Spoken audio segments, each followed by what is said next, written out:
I am a bear. Jean-Francois Dumont. I don't know how I got here. I have no memory of my life before. Just a few images that flash before my eyes from time to time, like the car headlights that sweep over my bed at night. All I know is that one morning I woke up here, on this street, and I haven't left it since. I am a bear. I know there's no such thing as a bear who lives on the street, right in the middle of everyone. It took me a while to admit it, too. At first I thought that I was like everyone else. I'd go home at night for dinner and fall asleep peacefully in a nice soft bed. But I quickly realized that life wasn't for us bears. That's why I sleep here, on these cardboard boxes, on the street. At first I didn't know that I was a bear. But when I tried to speak to this little lady who was passing by, I saw her reaction. I started to understand. Apparently, bears do not communicate well with people. I tried again, of course.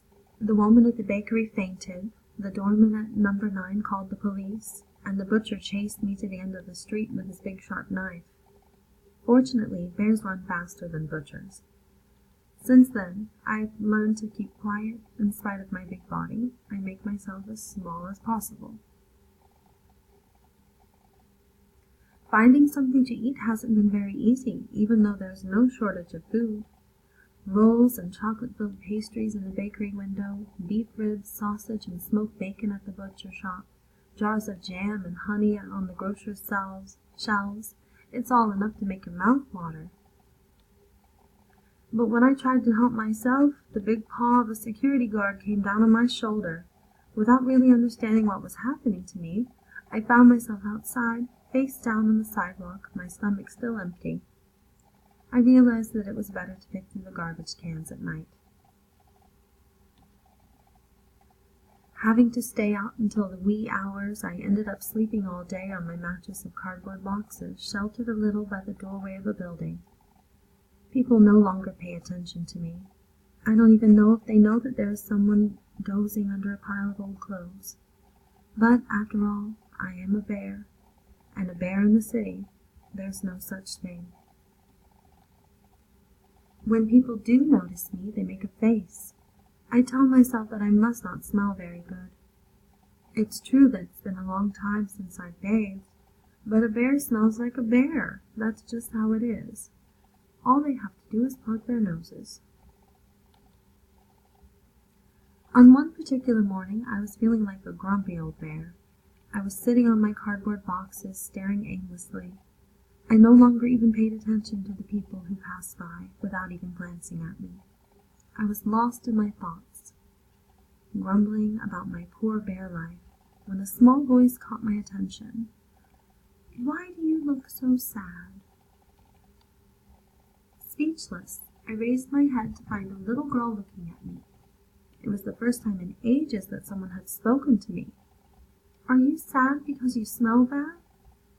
I remembered the woman at the bakery who had been so afraid, and I just shook my head. "No." The girl gave me a little smile and came closer. "You look like a teddy bear." "But a teddy bear never looks that sad." I didn't get a chance to answer. Her father grabbed her by the hand and they hurried away. He seemed to be explaining something to her with big gestures. At the end of the street, the little girl turned her head toward me, and on her lips I read, "See you tomorrow." The next day, when they came back, I was clean as a raccoon, my fur brushed and shiny. I had straightened up my pile of boxes. I didn't want to make a bad impression. The girl smiled at me, came up to me, and whispered in the hollow of my ear, "Hello, teddy bear." That warmed my heart as if all those cold winters spent on the sidewalk had never happened. Then she continued skipping along her way to school. And when she turned the corner, she gave me a little wave. Today, like every morning, I wait for her. I know that when she arrives, my heart will leap in my chest, and suddenly my life will feel brighter, like when the sun breaks through the clouds. I may only be a bear lost in the city, but I am a teddy bear, and that's no small thing.